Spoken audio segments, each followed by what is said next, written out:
I find, like you, that there's more fitness influencers that are literally influencers and not so much into fitness. Right. So what I mean by that is they go to the gym, they film whatever exercise they're going to do, and then they leave the gym. It's not like they do a workout and they're only they're only filming, Yeah. let's say, the last set or the first set.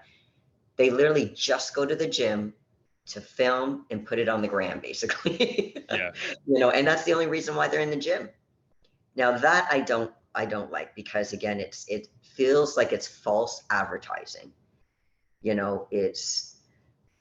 It's giving people the perception that they can look like that, whatever they're presenting, and that they have perfect form, which actually they don't always have perfect form, you know.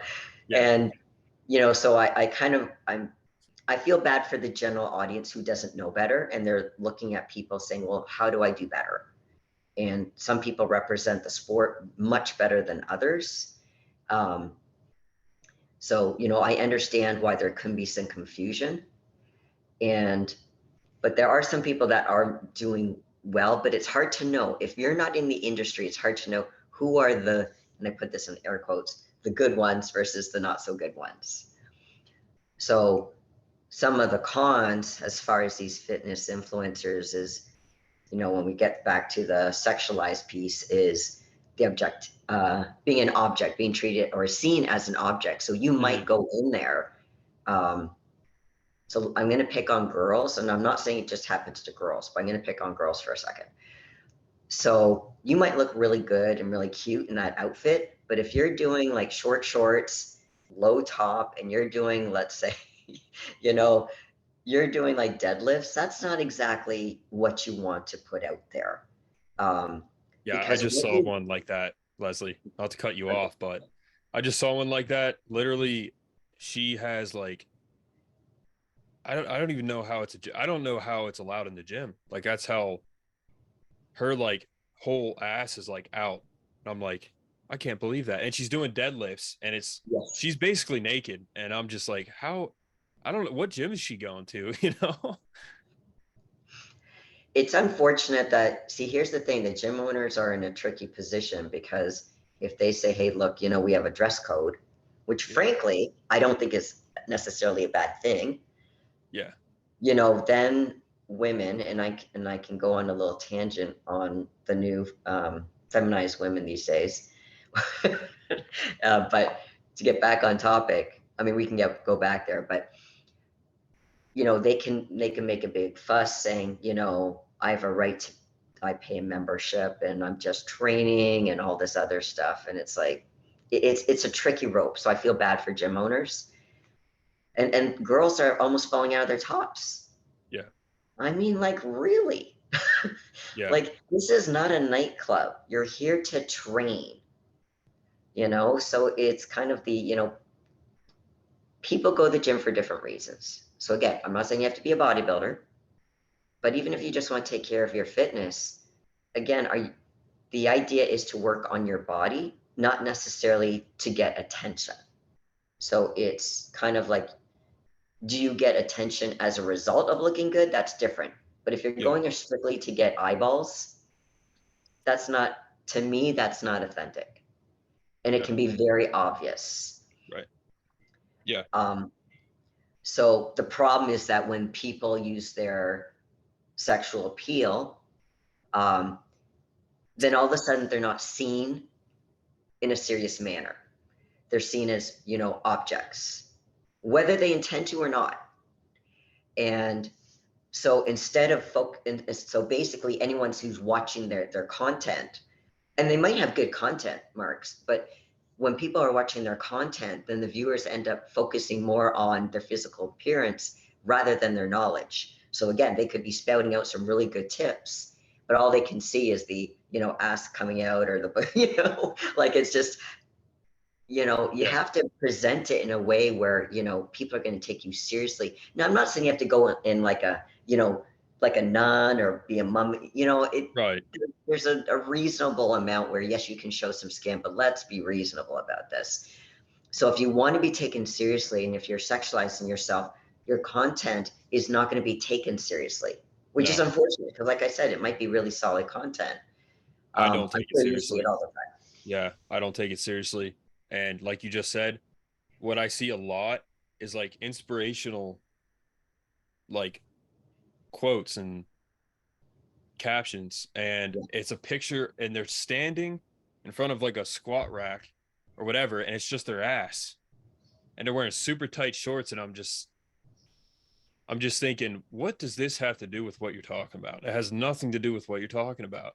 And yeah, so just Well, kind of to go your off point, my it's an excuse. Whatever the code is about, like you said, has exactly. nothing to do with deadlifting or what, it's just an excuse to post a sexy picture to get likes, followers. And sometimes people get their self-esteem from how many people are commenting or liking their post and all that stuff.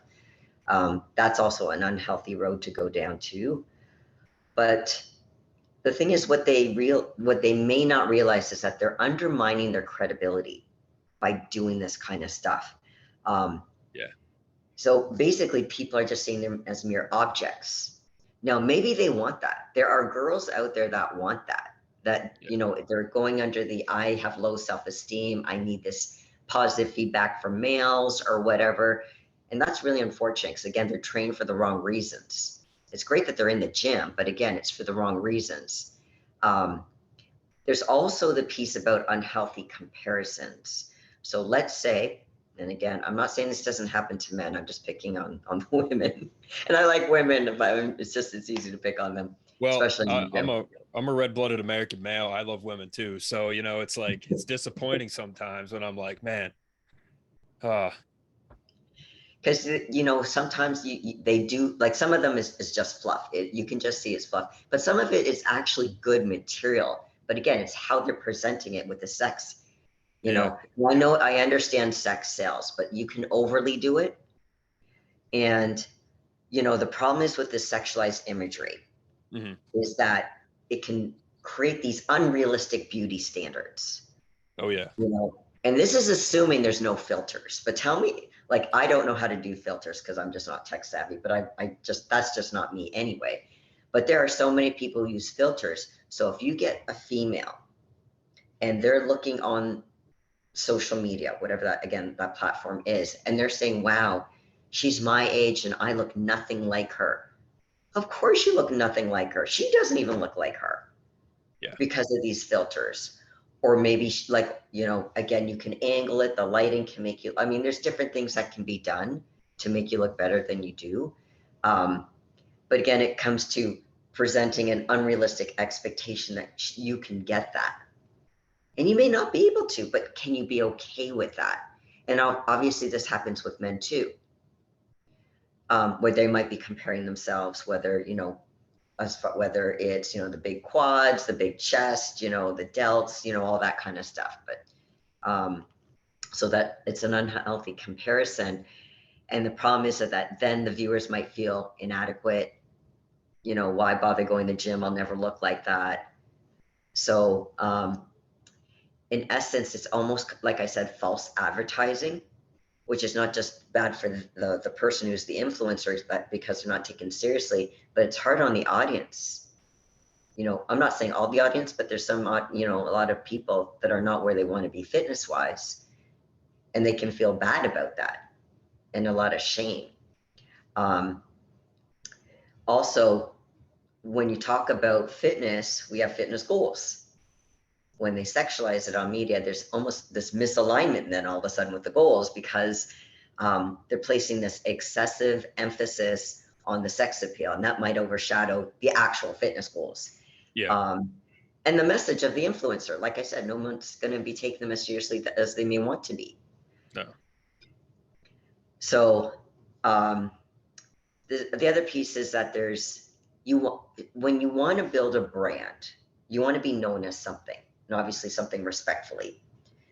If you over sexualize yourself, you'll have attention for sure. But after a period of time, whatever your number of followers will be, yes, it'll grow in the beginning, but eventually people will get tired of it and they'll start getting a little bit lower. It doesn't mean you'll never have followers because you always have followers, but If the idea is to get certain content to help out people, people are going to go to other viewers are going to go to other people. Yeah. So it's almost like you have a limited longevity basically in social media when you sexualize yourself. Yeah. Yeah. Does that make sense though? Yeah.